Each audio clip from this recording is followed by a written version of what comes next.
नमस्कार, आप देख रहे हैं लाइव यूपी न्यूज़, नज़र हर खबर पर। पहला प्रेस कॉन्फ्रेंस है।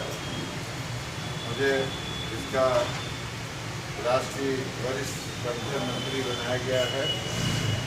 आज प्रदेश के से जुड़े मुद्दों में वार्ता होगी और सबसे पहला मुद्दा है कि व्यापारियों के 6 महीने की बिजली के बिलों में फिक्स चार्ज, विभिन्न चार्ज खत्म होना चाहिए और स्कूल की फीस छात्र छात्राओं की 50% होनी चाहिए।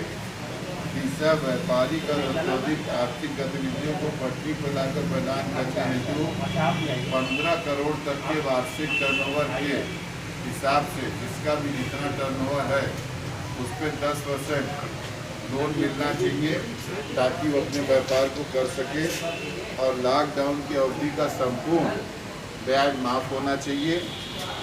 और भारत सरकार की नीतियों के अनुसार मंडी परिसर में जो ये टैक्स लगा रहे हैं वो भी खत्म हो रही है। फर्क होने से दिक्कत आएगी। इसी तरह दशकों पुरानी साहूकारी अधिनियम और वाद में भी परिवर्तन होना चाहिए। राष्ट्रीय जन उद्योग व्यापार संगठन का राष्ट्रीय वरिष्ठ संगठन मंत्री अजीत सिंह बग्गा। प्रेस वार्ता बुलाने का क्या उद्देश्य आपका है? आज हम लोगों ने लॉकडाउन की अवधि की वजह से पूरे प्रदेश का व्यापार चौपट हो चुका है।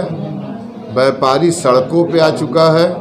कुटीर उद्यमी, लघु उद्यमी, मिडिल क्लास के पास खाने को नहीं रह गया है। इनकी लड़ाई को लड़ने के लिए प्रदेश के व्यापारियों के लिए आज हम लोगों ने 11 सूत्री मांग पत्र तैयार किया है, जिसको हम लोग विस्तार से अभी रखेंगे, जिसमें छात्र छात्राओं की फ़ीस की माफ़ी का भी है, बिजली के बिल का फिक्स चार्ज भी है, बाट माप अधिनियम में संशोधन का भी है, जीएसटी के पोर्टल में सुधार और रिफंड का भी है और इस तरह करके और दुर्घटना बीमा भी है। डीजल और पेट्रोल को जीएसटी के दायरे में लाया जाए, यह भी है। ऐसे करके 11 मांगों को इसमें हम लोगों ने रखा है। बैठे हैं ना? मैं प्रमोद अग्रवाली, महामंत्री वाराणसी व्यापार मंडल। अब किस बताया गया है, क्या मुख्य मांगे आपकी हैं? आज हमारे संस्था के जुझारू अध्यक्ष श्री अजीत सिंह बग्गा जी को व्यापार मंडल के हमारे राष्ट्रीय कमेटी में वरिष्ठ संगठन मंत्री के पद पर सुशोभित किया गया है। इससे हम सारे व्यापार मंडल के लोग, जो हमारे 50-60 व्यापार मंडल जो अन्य शाखाएं हैं, सभी शाखाओं के लोग बहुत उत्साहित हैं और सरकार से जो हमारी मांगें हैं उसको हमारे अध्यक्ष जी ने भी आप लोगों को बताया है। हम लोग चाहते हैं कि उसमें से जो भी मांगें हो व्यापारियों से संबंधित उसको सरकार पूरी तरह से सुने और उस मांगों को पूरा करे। क्या लगता है कि आप लोगों से दूरिया प्रशासन बना रही है? लगातार आप लोग विरोध भी करते हुए आए हैं और प्रशासन आप लोग सुनते नहीं है, कई घंटों बैठा भी देती है व्यापारियों को बात करने से। क्या लगता है? स्थिति तनावपूर्ण परंतु नियंत्रण में है। जी। हम व्यापारीगण किसी के गुलाम नहीं हैं।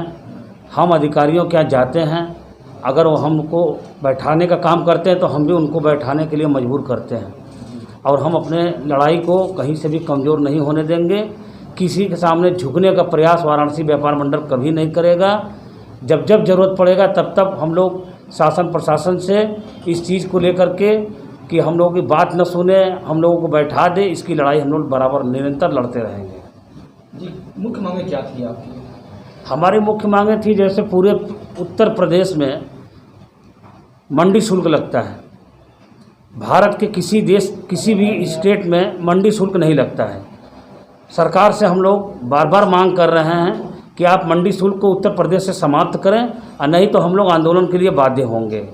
उसके बाद जीएसटी में सरलीकरण किया जाए, स्कूलों की फीस माफ़ की जाए, बिजली के बिल व्यापारियों के माफ़ किए जाएं, व्यापारियों की दुकानें जो सरकारी व्यवस्था के अंतर्गत जहां हैं वहां के किराए माफ़ हों।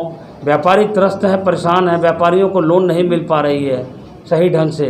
सिर्फ व्यापारियों को लॉलीपॉप थमा दी जाती है कि आपको इतना लोन ऐसे मिलेगा वैसे मिलेगा। जब व्यापारी बैंकों में जाते हैं तो बैंक के अधिकारी कोतवाल की भूमिका में हो जाते हैं और व्यापारियों को प्रताड़ित करने का काम करते हैं।